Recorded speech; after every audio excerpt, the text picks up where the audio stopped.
I think we'd all say, gee, they should be tax deductible and they're not.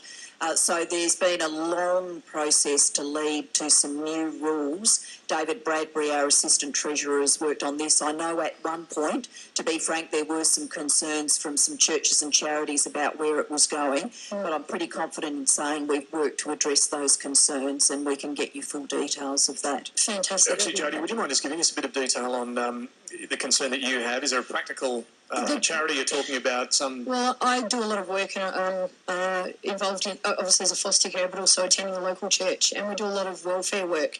And our concern as the welfare of that church is our ability to serve really needy members of the community. And you're not getting the tax deductible status? We've currently got tax deductible status, but there's been some discussion around ministers of religion and that tax exemption no longer applying to them. So the concern is around in terms of how smaller churches would be able to continue providing welfare to their local area if that tax exemption is removed from recognised ministers of religion.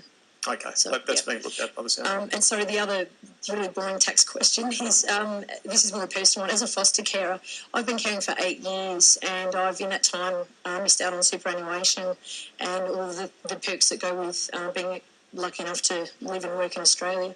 My question is, at a federal level, is there any discussion about the possibility of foster caring being, I guess, viewed as a profession with formal qualifications which would not only build and resourced, so that perks that go with being an employee per se in Australia? Because right now I'm on a pension and I don't receive anything other than reimbursements.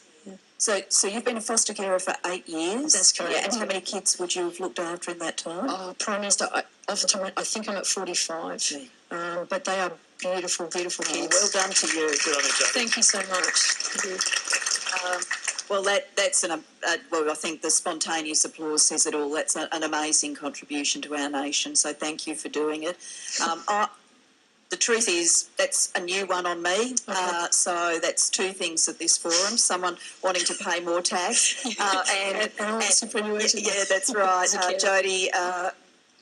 We're going to have to take your idea away and have a look at it. So I don't know the answer, and I'm not aware that there's any sort of plans in progress, but you make a really legitimate point. So let's follow up with some details, because it is...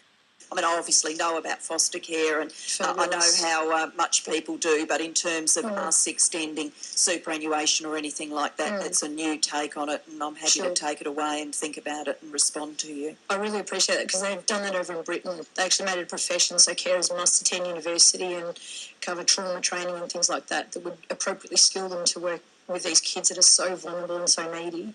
And they do require very complex levels of care. But I'd love some super. Fair enough too. Thank you so much for your time. Thank you. Well done, Jodie. Good on you. Thanks so much for that. Let's see if you can top that. Good evening, Prime Minister. My name is Michael. I'm a student, and thank you for this opportunity. So, Prime Minister, as the leader of a political party that purportedly stands for a stronger, smarter and fairer Australia, could you explain to me why your government is seeking to fund its education reforms by cutting university funding, rather than putting an end to mandatory detention of asylum seekers, a regime that is expected to cost taxpayers $2 billion over the next 4 years? Specifically, how does cutting education to fund education promote a smarter Australia?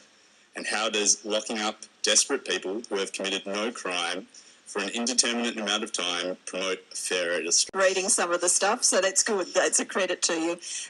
The issue about university and university funding we talked a bit about before, and so, I can assure you, every university in the country is going to get more money next year than it's getting this university year, more money the year after than it's getting in 2014.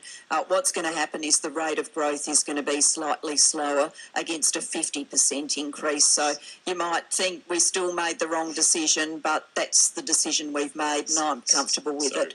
With respect, Prime Minister, the Vice-Chancellor at Monash University has suggested that this is the biggest cut to university funding since 1996. Well, I know that there have been emails sent out, and we're and look, I know that was reported in the paper, and I think maybe you've also got one from Minister Emerson explaining all of this. So, look, we've made a change to university funding, and if, Vice Chancellor go, I was going to get more money next year and now I'm not going to get all of the money I was expecting, if I was the Vice Chancellor there, I'd be complaining about it too. But if you put yourself in my shoes, you've got to make decisions for the nation. Universities need money. I want them to have more money. They will have more money. We've given them a lot more money. They need students too. And for the future, we've got to make sure that's, study and, that I think is just a foundation stone of us being a fairer country. And that's what I'm very focused on. So we may have to agree to differ on that. On mandatory detention, asylum seeker, refugee policy, it's hugely complicated. Reasonable people will take different perspectives on it. My perspective is that we as a nation, number one, have to do everything we can to deter people from getting on boats. People lose their lives that way. People lose their lives in the hundreds that way. We've seen it happen. And people have given money to, transnational criminals, to people smugglers, and I don't want people who are trying to profit out of other people's misery getting money. So how do we get there? Well, we got guided by the best of opinion, former Chief of the Defence Force, Angus Houston, a wonderful man, a foreign policy expert, Michael Lestrange, a refugee expert from here, from Melbourne, Paris Aristotle, and they came up with a program of action that said what we've got to do is make sure there aren't incentives to get on that boat. So, if you stay where you are and get processed where you are, you've got the same chance of getting to Australia as if you got on the boat. And mandatory detention, offshore processing is part of achieving that. I know a lot of people look at it and go, it makes me feel uncomfortable, but I think it is appropriate for us to do everything we can to stop people, risking their lives getting on those boats, and that's what we're endeavouring to do, guided by this report. Prime Minister, let me ask you this. 8 months since that report, and as well-intentioned as it may have been, do you think in that report, and we haven't been able to because of the parliamentary gridlock. That's the unfortunate position that we find ourselves in. So, I would hope in the lead up to the next election, we don't have a simple, sort of 3-word slogan-driven debate about this. It's a complex area, and like all transnational crimes, it changes and it mutates. Way back when, drug smugglers used to put drugs in, briefcases or suitcases, then they worked out they were going to get caught that way. So then they started getting drug mules to swallow the drugs because they thought that would be evading detection. In the same way, a transnational crime like drug smuggling mutates, a transnational crime like people smuggling mutates, and we've always got to be up to the minute with how to fight it. But I'm confident that the Houston report has given us the up-to-the-minute advice. We've got to get on and implement all of it. But the policy at the moment isn't working, is it? Well, but we haven't had the opportunity to put the full policy in place. Do you really think Malaysia would fix everything? I think Malaysia would make a big difference because it would then, people would want to come here and end up somewhere else very quickly. Okay. And we are returning people. That's the other thing that does make a difference. So we've returned over 1,000 to Sri Lanka. That's an important message too. Michael, thanks for the question. No, thank you, Prime Minister. Chatting amongst Yes, ourselves. let's get the next question. Good evening, Prime Minister. My name is Sharon. I'm currently a stay-at-home mum and I have 2 young girls in the public school system. I was wondering if you would be able to share with us a few improvements that Labor may be looking at improving for girls, the 7 and 5. 7 and 5, so they've got a way to go in their schooling. To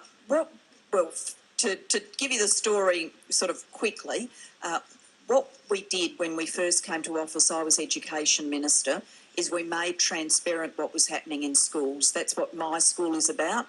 First time ever that you can know, even a Federal Minister for Education could know, what standards are being achieved in schools and what resources are going into that school for all schools, public, Catholic, independent. We